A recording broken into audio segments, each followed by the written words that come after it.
Ladies and gentlemen, excellencies, dear friends, it's my absolute pleasure to welcome you here today in Abu Dhabi to our panel to discuss with you together and including our sophisticated experts, a topic that has come to such an essential value or necessity in our lives, maybe sometimes with us really not noting it. What makes me especially happy is that we might meet in person again, something that we would have taken for granted for all our lives, but at least until 2 years ago. Another thing, what we always expected to being granted for all our life, and this brings me to the topic of this session, maybe as part of our life, as part of our lifestyle, is the access and the ongoing supply of critical raw materials. They are omnipresent in our daily lives. The planes that brought us to Abu Dhabi, the cars that drove us to this beautiful venue, the phone that helped us to schedule the meeting and we hold in our hands most of the day, the food we will have fun later on, all these things likely wouldn't exist without critical raw materials and our, again, ongoing access to these. They help us to create the society of today. They are the key for the society we live in. And without them, the society especially of tomorrow, will be impossible to create. This society of tomorrow we aspire to live in, a society of climate neutrality, of sustainability, of ongoing technological achievements in health, mobility, communication, and ongoing on, is constantly driven by critical raw materials. As we aim to achieve the climate target goals of the Paris Treaty, we need critical raw materials like vanadium for renewable energies, for battery technologies. The European or the worldwide Green Deal will be the guiding principle for politics for decades. Green parties and parties with a strong focus on climate change have become a dominant force. Being a German, having had an election last weekend, I know what I'm talking about. Climate-focused politics are here to stay in Europe.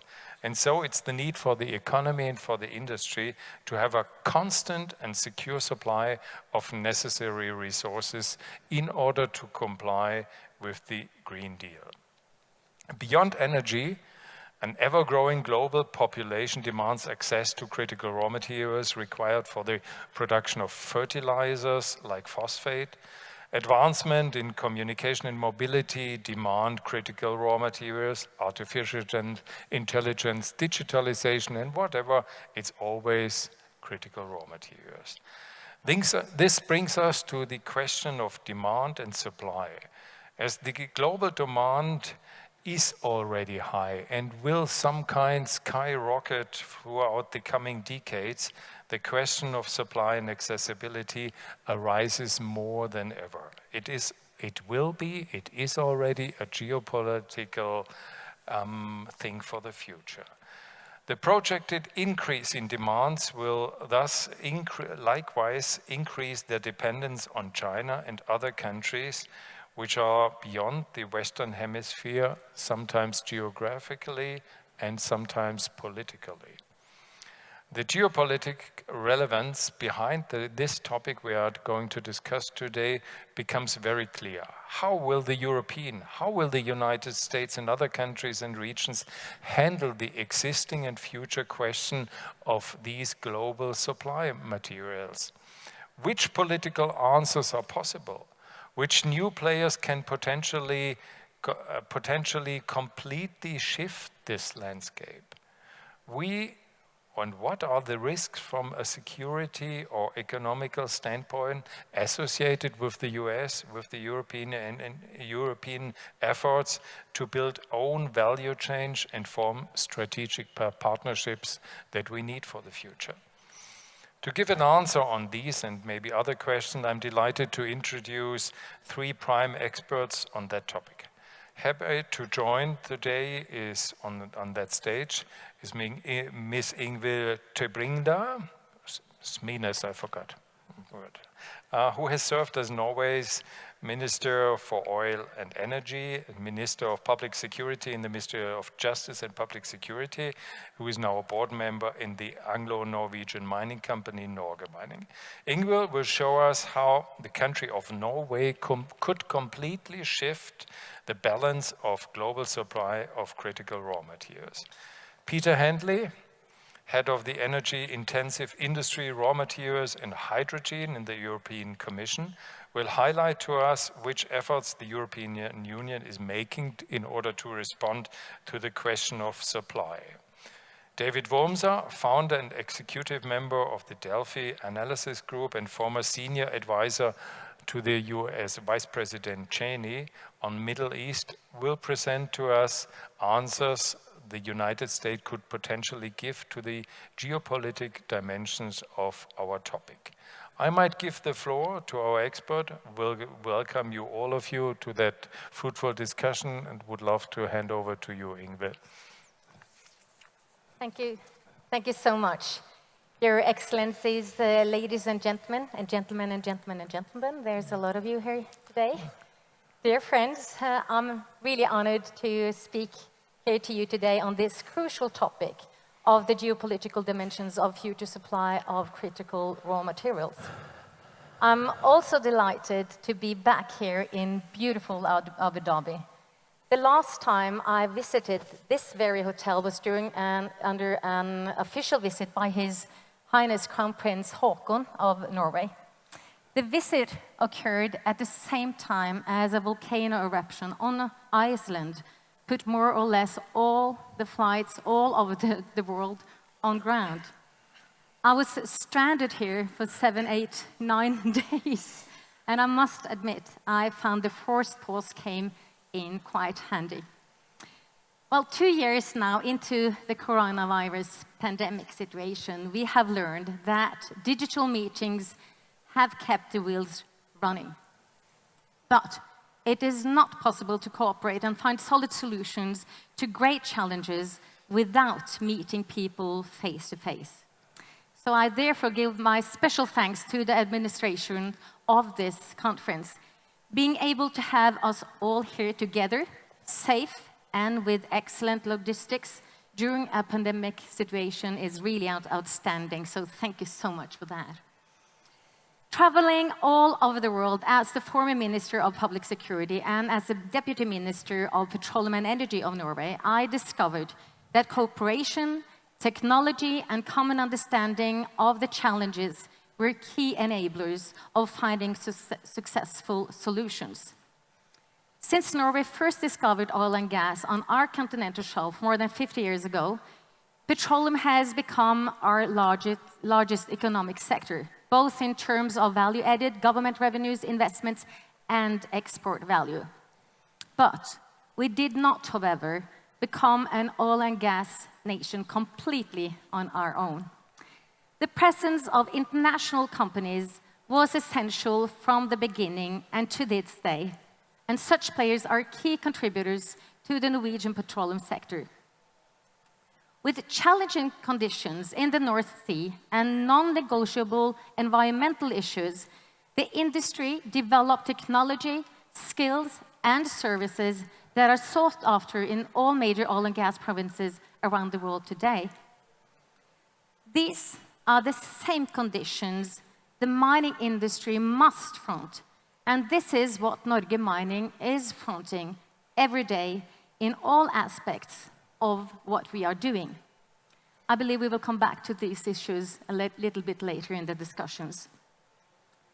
The geopolitical dimensions of future supply of critical raw materials are such vast, weighty subjects, and with that in mind, I'd like to focus on 3 specific areas, namely the origins and visions of Nordic Mining, the company I'm representing, the CRMs we are investigating vis-à-vis Europe's energy transition, and Norway's role in boosting resource security.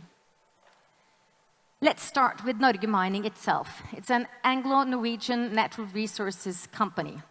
And the very reason Nordic Mining exists is because we knew that Norway was sitting on large, untapped reserves of phosphate, titanium-bearing ilmenite, and vanadium, thanks to earlier studies carried out by the Geological Surveys of Norway. And GEO is a Norwegian government agency responsible for geological mapping and research. Well, Nordic Mining currently owns 46 explorations licenses in southern Norway, totaling more than 400 square kilometers.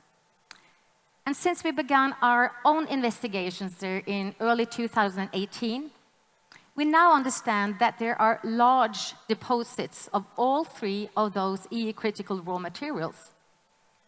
Initial exploration results have exceeded all expectations and confirmed 2 world-class deposits at Øgrei and Storeknuten. The Bjerkreim exploration projects contains in excess of 70 billion tons of mineralized rock. This is significant because CRMs are not just important to Europe, but to the wider world, of course.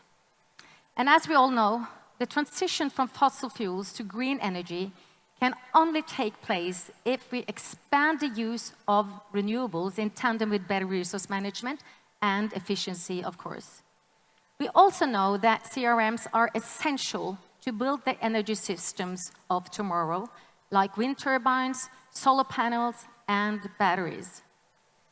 Let me give you some example of that. To produce a 3-megawatt wind turbine, up to 4.7 tons of copper is needed, while manufacturing an electric vehicle requires 6 times the amount of CRM as a conventional car. So it's little wonder then that its estimated demand for CRMs will quadruple to implement the targets of the Paris Agreement by 2050. Well, back to Norway's deposits of the 3 EU critical raw materials. Vanadium is likely to become more pivotal. Vanadium redox flow batteries are scalable, safe, don't degrade, and have infinite life cycles, making them perfect powerhouses to store vast amounts of renewable energy. Titanium is already an essential component in several renewable energy system applications. Lightweight, with extraordinary strength and anti-corrosive, these characteristics will gain in importance as offshore wind installations increases, as I've already mentioned. And then there's phosphate, a fertilizer ingredient that helps feed our expanding population and, if used appropriately, provides a more environmental-friendly solutions to nitrogen-based ones. It's no secret, but it is important to remind ourselves of the realities of EU and US raw material supply and demand. China currently dominates the global market. The EU currently obtains 62% of its raw materials from China, 8% from Russia, and most of the rest from the African countries. As large producers of wind turbines and batteries are produced in Europe, the EU produces no more than 1% of the minerals needed for these productions. Just 1%. Is this a huge problem? Well, I think so. As a former minister for public security, I will say that this is at least quite a huge challenge, because some 30 million jobs in the EU are directly dependent on access to raw materials. In 2020, the EU Commission launched the European Raw Material Alliances, of which Nordic Mining is a member. And this is a clear signal that the issues is now being taken very seriously at the highest levels. In the US, CRM sourcing has become a national security issue due to the thirst of its defense and tech industries, dependency on China, and President Biden's clean energy agenda. It's clear then that no other viable options need to be explored. No, that other needs to be explored, not the opposites. And we need to explore it quite fast. After all, that's why we're here today. Norway has always been a reliable energy partner to the EU, as well as a preferred strategic partner with shared democratic values and a market-based economy. But as a NATO member, Norway is contractually obliged to play a strategic role for both the EU and the US. The political and economic leverage Norway's CRM's deposits can give Europe and the United States in terms of negotiation power, amongst others. I've always claimed that God must love Norway. We are rich in natural resources. We have a lot of oil, gas, wind, rain, deep valleys, and tall mountains that help us give power production.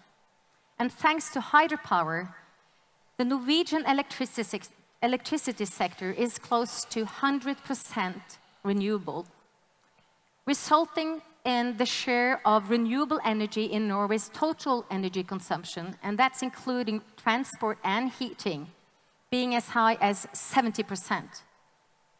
We've always been a vanguard in this respect. So my country is already world leader in solutions to reduce or avoid greenhouse gas emissions.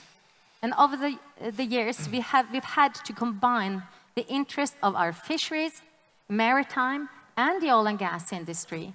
And to do this, we've pushed the boundaries of innovation and technology.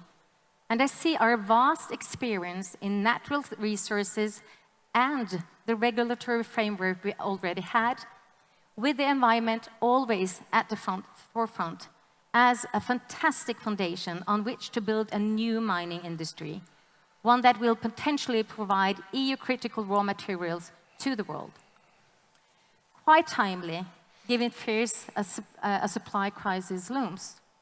The World Bank, United Nations, European Commission, and the International Energy Agency, IEA, all warned dramatic worldwide demand could outpace supply, leading to a global price bonanza that could put a faster decarbonization process in jeopardy. The World Bank, for example, has estimated a tenfold demand increase for metals by 2050, and that prediction was 4 years ago. Demand for electricity storage, batteries of aluminium, cobalt, lithium, manganese, and nickel alone could rise by more than 450% by 2050 from 2018 levels. We've talked about how Norway can play a role, but what about Nordic Mining? CRMs are scarce because previously their production in various deposits of the world has often been uneconomic and unprofitable to extract for Western mining companies. But Nordic Mining is demonstrating that climate protection, economic viability, and supply security are not mutually exclusive. And that provenance is no longer a buzzword. It's the new benchmark when it comes to sourcing raw materials. In our case, the profitable extraction of 3 critical raw materials is given and feasible on site due to these factors. We have excellent existing infrastructure, very short transport distance to industrial demand centers, excellent quality and quantity of the ore rock, without contamination of heavy metals or rare earths. Corruption bears costs, we all know that. But given that corruption is not an issue in Norway, this is an additional cost point Norge Mining will not have to deal with. And the sheer size of the deposits will allow Norge Mining to profit from economies of scale as the extraction progress gains pace. So protecting the environment and the climate starts at the very beginning of the value chain, namely where the raw materials are extracted from the ground. The neutralization of the carbon footprint and the minimization of the environmental impact of our Bjerkreim exploration project in southern Norway is supported and ensured by the use of innovative technologies. Future production in Norway will release significantly fewer emissions than comparable mining projects outside Europe. Domestic production also creates new and sustainable jobs and generates economic value in Norway and the EU. In addition, the long transport and insurance costs from non-European projects are also eliminated, because ship transport also requires huge amounts of fossil energy and produces additional CO2 emissions. Few words to finish. CRMs are fast becoming pawns in strategic and geopolitical power struggles. It's clear that green mining that minimizes environmental impact and maximizes economic potential is needed more than ever. The mining sector is an enabler of the clean energy transition and a more circular economy, and at Nordic Mining, we do take these responsibilities very seriously. It's our belief that Norway, supported by Nordic Mining and all its partners, of course, can be an important strategic partner to Europe and beyond, and a new supplier of CRM, replacing risk with new value chains and exciting opportunities. Thank you for listening to me. Ingvil, thank you very much for these insights and drawing the floor. Due to the lack of time, may I raise my question and my handing over to you, Peter, a little bit more aggressive and more emotional. Why should Europe promote domestic mining when it could originally or can rely on well-established, cheaper global supply chains? Is that the future? I think the future is complex. If you look through history, you'll see that certain raw materials have been critical, which means by definition they've been geopolitical. Looking back, you've had salt, you've had copper, you've had gold, silver, more recently the hydrocarbons, uranium, silicon, and now it's the raw materials needed for the green and digital transition. And who knows what will be critical for quantum computing? An unanswered question. So let's not forget that Europe started its project around sharing governance for dealing with two important raw materials, coal and steel. And that's the basis of the project we established together shortly after the Second World War. Now, if you go forward to the first oil crisis in 1973, it was a wake-up call for Europe at the time. And one of the things that we did was come out with our first raw materials strategy and our first internal governance, the Raw Materials Supply Group. It was also the decade in which the then Chinese president said, the Middle East has oil, but China has rare earths. And that was the starting signal for China to build a strong position in the metals and minerals value chain, a process which has taken it from a virtual non-player to an extremely dominant player practically across the whole periodic table. So, we got a first idea of what that meant in geopolitical terms in 2010 when there was tensions between Japan and China shut off the supply of rare earths. And that's when Japan, the European Union, and the Americans set up the Trilateral Conference on Critical Raw Materials, which continues to this day to discuss issues about security of supply and diversification of sourcing. And we very recently invited Canada and Australia to join us in this forum. Now, if I come more recently, 2018, we saw that China was racing ahead in the game to develop battery vehicles. And we thought, uh-oh, our automotive sector is based on the combustion engine. We could be kissing goodbye to its future. So we actually developed very fast a new way of doing industrial policy. We created the European Batteries Alliance. We brought together all the partners. We identified the key investments throughout the value chain, starting from battery raw materials and their refining and their recycling. And we put the investments in place. We put together 2 big public-private partnerships amounting to over 20 billion euros of investment, of which approximately 6 comes from national state aid and the rest is from the market. And this has been an inspiration to us in the new von der Leyen Commission. The first decision taken by this Commission was the overarching framework of action, the European Green Deal. How Europe can achieve its 2030 and 2050 climate and energy goals while transforming the economy and making sure that it's a fair and just transition for the population. And in that Green Deal, there is a statement which says there is no Green Deal without access to a sustainable supply of critical raw materials.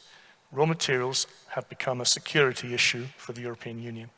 And that's taken forward in the industrial strategy of March 2020, where there's a chapter which says Europe can no longer afford to be excessively dependent on others for things which are vital to its own future. We need to develop resilience and strategic autonomy in the framework of open global markets. And that's the context in which we produced, as you said. In 2020, we revisited our assessment of criticality, but this time we also included a forward look. We forecast what we think we'll need for 2030, 2050 for all the key technologies. And we came up with an action plan. I'm not going to go through it, but one action was we set up an industrial alliance for raw materials. It's been running now a year. It has members from Europe, from our neighbors, from Canada, from Australia, from America, and it's open to any company from around the world that shares the goals of developing open, diversified, and sustainable value chains. And in its first year, this alliance has delivered an investment pipeline of 10.7 billion euros from mining through to recycling and everything in between in most countries of the European Union. And just 2 days ago, it delivered an action plan on rare earths and permanent magnets, which are the headline area of concern for Japan, the European Union, and the United States of America, because China has 100% control over the rare earth value chain and the permanent magnets that go into all electric motors, whether it's in the digital sector, the automotive, go into spaceships, aircraft, defense equipment. There couldn't be anything more strategic for the future or more likely to become a geopolitical issue. Now, that's one action. And we've also decided that investment is an issue. So we've just set up what we call the Clean Technology Materials Task Force with the European Investment Bank, the Bank of Reconstruction and Development, and both the Batteries and Raw Materials Alliances to identify the tools and conditions under which those banks will de-risk strategic projects. We're also looking at the domestic side, circular economy, getting projects off the ground. But I just want to focus now on the international, because we really need to diversify. And here, we've developed a first strategic partnership with Canada. That was in June. And in July, we signed off on one with Ukraine around batteries as well as raw materials. And we're just beginning with strong political support to offer one in the Western Balkans. We're starting to negotiate with Serbia. And to our friends from Africa here, we're very interested in developing a new kind of partnership which will allow African countries to use their resource riches or resource curse, if you like, in a way which is going to give you a better economic and social development and help us to partner with you. But as President of Rwanda was saying yesterday, we will not come with ready-made investment proposals. We want to listen to your needs and help you to deliver them. To close, I'm just going to say 4 challenges that I see. The first is there is a race for resources, and the challenge will be, can we manage this in a civilized way in a world which is becoming increasingly uncivilized? And there are new frontiers where the rules don't exist. The deep seabed, a de-iced Arctic region, and the moon and beyond in space. Second challenge, there is a deficit of investment. It takes too long to get investments, and we can see that there are forecasts of future demand going up, but the supply will not be there in certain areas. Also, commercial banks are nervous about investing in this sector. That's where the public banks can help to de-risk. And we may need strategic investments because the markets are not normal markets because of the market dominations. You need patient strategic investment. Third, you need a new social contract. There's a lot of opposition to mining. There's a lot of expectations that mining cleans up its act, that there's more transparent supply chains. And you heard Commissioner Reinders, due diligence. He's preparing a corporate responsibility proposal on that later this year. Final challenge, as this is a governance conference, there is a deficit in global governance on how we manage the world's metals and minerals, right? Is there going to be something multilateral in the United Nations system? I heard IFRI the other day propose there should be a new agency sitting alongside the OECD and the International Energy Agency called the International Minerals Agency. But is there an appetite on behalf of the great powers to come together and deal with the challenges within a multilateral framework, or are we in the sphere of powers? I just close on that note. Thank you.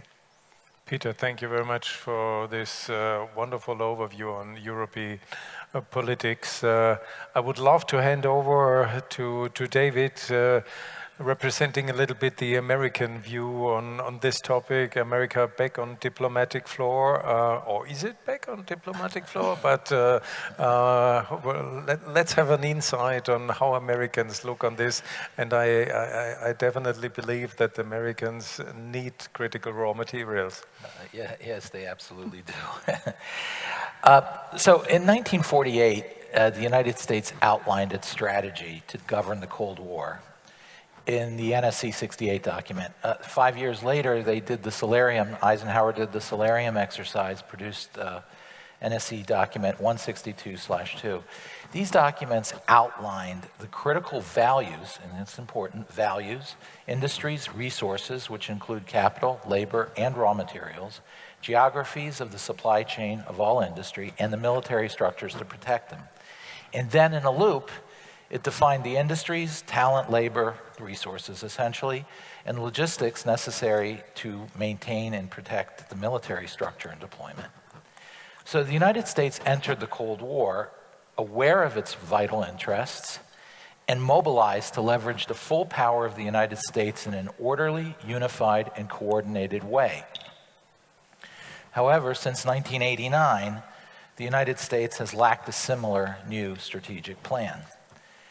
Americans believe great powers rise and fall as a function of choice and civic virtue. Every educated young American reads Sir Edward Gibbon's Decline and Fall of the Roman Empire to compare ourselves to Rome and to avoid its fate.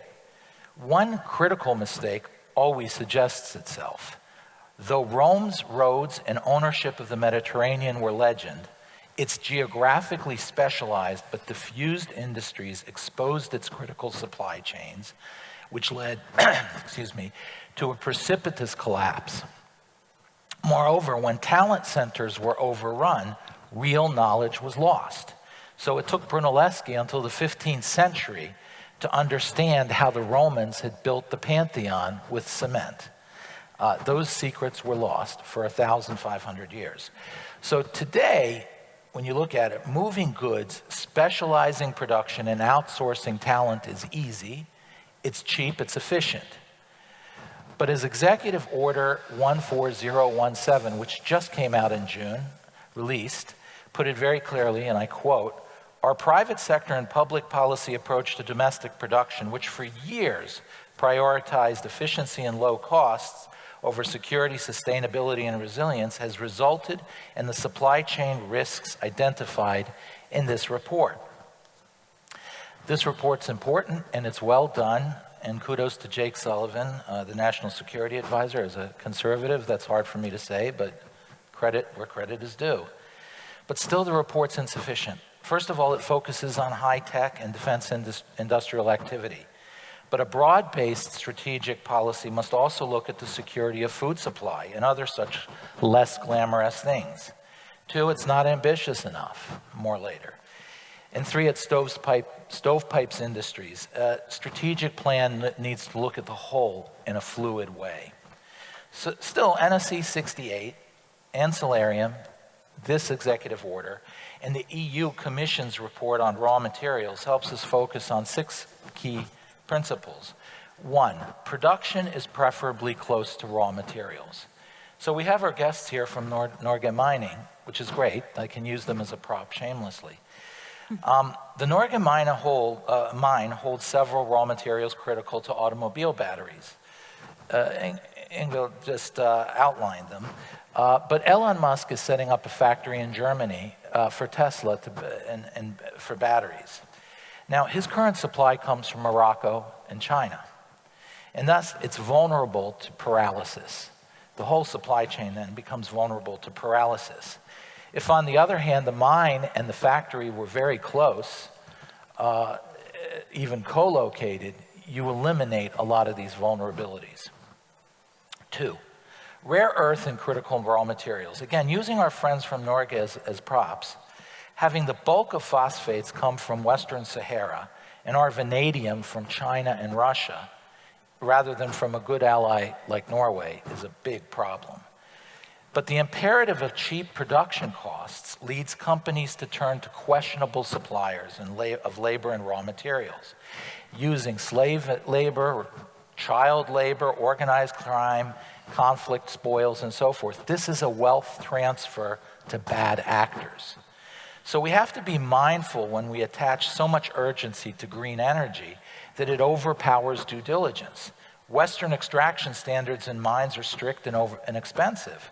But green energy drives demand for raw materials with cost pressures favoring low-cost supply chains. But while the end use of the product is green, the value-added supply chain is thus neither green nor moral. This is not obvious at times. China is working up this ladder of finished product, and it hides. The more it goes up, the more it hides the supply of raw materials in what you're buying. So some of these raw materials become hidden in terms of their costs, in terms of moral policy and such. So now, sadly in the United States, we've been ramping down the way we've been following this. We've been walking away from these documents. So we had the Defense Logistics Agency Strategic Materials, which produced an annual report called the Strategic and Critical Materials Report on Stockpile Requirements. This year was the last that you'll ever see. It has just been the reporting requirement has just been eliminated. We have another agency, the Non-Availability of Domestic Supplies Stockpile, the NDS, which stockpiles materials. It has been reduced, and its transaction fund, the money to buy the stuff, has been zeroed out for 2024.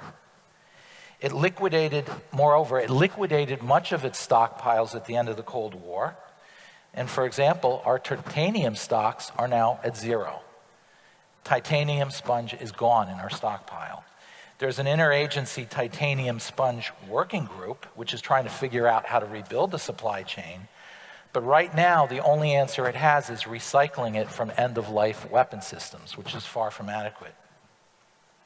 The other thing is the NDS only talked about strategic defense and civilian industries. It doesn't talk about our economy as a whole. So it completely ignores things like food security and so forth. So it is only for strategic military use products. China, in contrast, has the State Reserve Bureau, which is an economic stockpile, is growing and is more interventionist in markets. Ditto, we had this thing called the Defense Federal Acquisitions Regulation Supplement, DFARS, which qualifies friendly countries to enter into reciprocal defense procurement agreements with us. We've complicated this activity horribly so that now only Japan and Australia are part of it and have this favored status, while China has pushed ahead with its equivalent program called Go Out China. Third principle, ideas need funding. Key investment centers are handmaidens to innovation, incubation centers. Consider our host, the UAE. I urge everyone to think more broadly about the Abraham Accords. Not only do they wed the financial innovation centers of the UAE and Israel together, but geopolitically it weds the emerging Eastern Mediterranean strategic area anchored to Israel and Greece and beyond, with the Indian Ocean and East Asian strategic area anchored to the UAE, India, Japan, and beyond. This should be conceived of as a powerful cultural and economic unity. Fourth principle, human capital. We are discarding essential current knowledge in human capital. Western countries' lowering of value creation and outsourcing, especially in fields like mining, has led to a rise in the atrophying in key talent. The Department of Defense's fiscal year 2020 Industrial Capabilities Report said this: the entire U.S. critical materials supply chain faces workforce challenges, including aging, retiring personnel and faculty, public perceptions about the nature of mining and mineral processing, and foreign competition for U.S. talent. Unless these challenges are addressed, there may not be enough qualified U.S. workers to meet domestic production needs across the entire critical materials supply chain. So in 1995, the U.S. defunded the Bureau of Mines, which issued educational grants and assisted university programs. In contrast, China has 39 universities granting mineral processing and metallurgy degrees, thousands of undergraduate and graduate students. 5, human capital innovation to preempt the future. The EU Commission report on raw materials identifies and extrapolates current existing technologies into yet underappreciated directions that will revolutionize industry. This was well done. And Peter mentioned the batteries, so I won't go into that. I had it, but it's a very serious strategy. And yet, some of the biggest strategically important changes may come from beyond existing technologies. And the EU Commission, let alone the Americans, and honestly, we're out to lunch, does not really extrapolate cutting-edge research that will radically alter current concepts. So we need to widen the aperture. There is no better, the US, as I said, is no better. DARPA, which does this, is going away in the United States. So let me give you a quick example so you can understand what I'm talking about. Neodymium has been observed in producing crystals that exhibit spiral magnetism. We all know about polar magnetism, positive, negative. This is spiral. This adds a potentially revolutionary dimension for quantum computing. Now, I doubt anyone in this room has quite yet thought through the implications and applications of this. I certainly have not, and I still can't understand my brother's PhD, and even the title of his PhD in physics, so I'm never going to understand this. But this is precisely why centers of early stage research, education, innovation, incubators, are perhaps the most important strategic commodity to watch. They are the first draft of the future.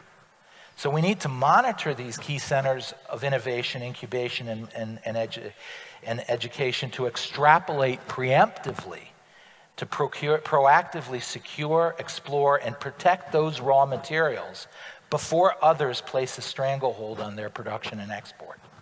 6th, and finally, some of the most forward-thinking thought will come out of the military and security structures, harboring a strong prejudice against national defense surrenders technological progress that only large military research budgets can yield and that define the world we live in now. So such broad aperture analyses are tenuously emerging quietly in the corridors of influence in Washington. But geopolitical tensions and cataclysmic events always come. And they will eventually focus the usually strategically reactive Western nations into constructing a new strategic vision and develop a mobilization plan to coordinate and organize the nations around that plan, that vision, identify new concepts of geography of critical industrial production, and map out new geographies of prioritized raw materials. So I'll leave it at that, and I head the discussion. Thank you very much, David, for that American view on it, and it really shows the necessity of a stable sourcing platform. They had the European angle, the American angle, the Norway angle. Please let me raise, as being an entrepreneur, the question: how can a European company compete with a Chinese company in that sector? They will always put pressure on prices. They make use of methods of mining which we don't like, which we can't even accept for the future or couldn't in the past. But how can a company, we talk about global governance, let's jump one second on corporate governance. How can a company here act in this case? You're looking at me. I'm looking at you, Ingvil, sorry. Because I see the founder of the company just in the front row here. So I would really have him to elaborate a little bit on that question, because I think it's really important. Michael, could you just rise up? It is, first of all, sitting on a reserve like that, which is in its magnitude. I mean, you talk on a phosphate rock, which is the largest in the world. It bears a lot of responsibility. And this is all about, as it says, global governance, corporate governance. So the responsibility of a company lays quite heavy. That means not only watching or looking into supply chains, but also to be mindful of mining, green mining. We talk about green transition from fossil into renewable energy. That means not only taking out the stuff of the ground, which are instrumental to the change from fossil into renewable energy, but also the way you take the stuff out of the ground. We followed, as a company, we are a responsible thinking company. We follow the ESG rules. We have it in our DNA. Having said that, you must picture one thing. Europe, with its car industry, has proclaimed that by 2030, it will only produce electro-vehicle cars. The United States of America have proclaimed by 2030, 50% of the cars that are being produced are battery cars. Japan, Toyota, has 2 weeks ago announced they will invest $16 billion into the development of battery, etc., etc. The whole world is turning into batteries. Now, you can produce billions of batteries, but how do you fill those batteries? With what kind of materials? Where do the materials come from?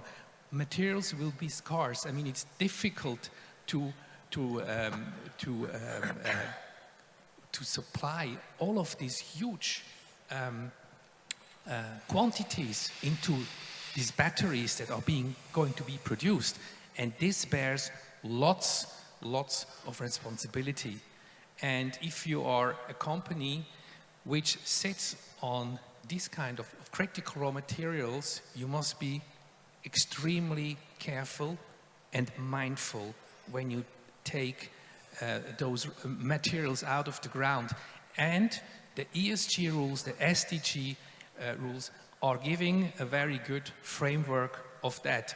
Now, speaking about China and Europe, China is clearly dominant in the supply of critical raw materials, and nobody wants to be dependent on one supplier, because this one supplier can play it out, the politics can play it out in whatever manner. That means for Europe, but not only Europe, also about the Western world, we must try to be independent. And I'm not talking about going against China. It is stupid. It's just as a competitor, a competitor in this sector. As a reliable supplier, mindful supplier, following the ESG rules. In the middle of Europe, I think we can play an important role securing supply to critical raw materials, but also to be a player and an influencer on changing, on being a powerful force behind the change from fossil into renewable energy. Thank you. Thank you very much. Thank you very much for these insights. Unfortunately, I would love to continue discussing with this, but as I know that at least one of our guests has to continue to a next panel, would you give us a 30-second of emotional end statement? With you starting, Peter, then you can run. It's very much linked with the next subject, which is energy and climate and how you decarbonize industry and how you use hydrogen in a clean way, because all of these technologies, they depend on raw materials. And even the whole digitalization, we've been hearing lots of panels about digital. At the end of the day, it's machines, it's wires, it's satellites, it's stuff, okay? So it's not dematerialized. And that's growing like this, okay? So it's green and digital. There's a risk of competition between the two for the access to the materials. Thank you. Ingvil. Me? Yes, I just wanted to add a point, because as a former politician and now in business of Nordic Mining, I will really give out the point of everybody saying it's not in my backyard. But we have a moral and ethical responsibility to do something about it, and to do this together and see how we can elaborate or have the progress of CRMs used in the whole world, and how we should do that is really, really important. And Nordic Mining has struck, in a way, oil another time, because this is really the new industrial importance of Norway to maintain as a resource contributor to the world, actually. So, but we need help. We need politicians that dare to say, yes, mining is a green solution for the energy transition and for the green batteries. Without the CRMs, we don't have the future that we really would like to have. So we need to have politicians that dare to go out and say, yes, this is something we want. But we also need the regulations, and we need to have taken into responsibility what we're actually doing. Bjerkreim situation in Norway, it's a beautiful area. It's really devastating to think that we are going to dig a hole in it, but we need to do it for the better good. And please, let's keep that picture of dirty coal mining out of our heads. Exactly. This is not the way we want mining to do. Absolutely David. not. Yeah, just, in the end, when the documents that I mentioned were formulated, they weren't just a national strategy. They formed the basis of cooperation between the executive branch and the United States and Congress to enact a whole series of legislations, including reorganize our Defense Department and so on and so forth. So when you set up this national strategy and you deal with these issues of critical raw materials and rare earth materials and so forth, there will be a whole series, it unleashes a whole series of legislative efforts in the United States that then can govern the supply and purchase of raw materials globally that favor proper and responsible suppliers. So I think the key in the United States, which is always culturally, we are so obsessed with our sovereignty that it's very difficult in the United States to even raise the word global governance. It's usually an allergic reaction that you will get. But there are equivalent ways of establishing the same thing inside the United States through regulations that come from these national strategic documents, which are ultimately based on values, which is why I raised the values. So I think you start with that, and you get the entire structure of the U.S. government, including the legal structures and the legislative structures, in line, and then that really strangles business from doing improper and immoral things based on those values. Thank you very much. And I'd like to close down this session. Thank you very much for joining us. And I would love to have that each of us who is still in that audience thinks of where in the next days, where critical raw materials is part of our life. You wouldn't even imagine how frequently during the day you hit on these raw materials. Let's make them available as long as we want to have them, and not other people forces us not having them. Thank you very much. I know that you all have to continue. Looking forward to have a dinner with critical good food and hopefully a glass of wine.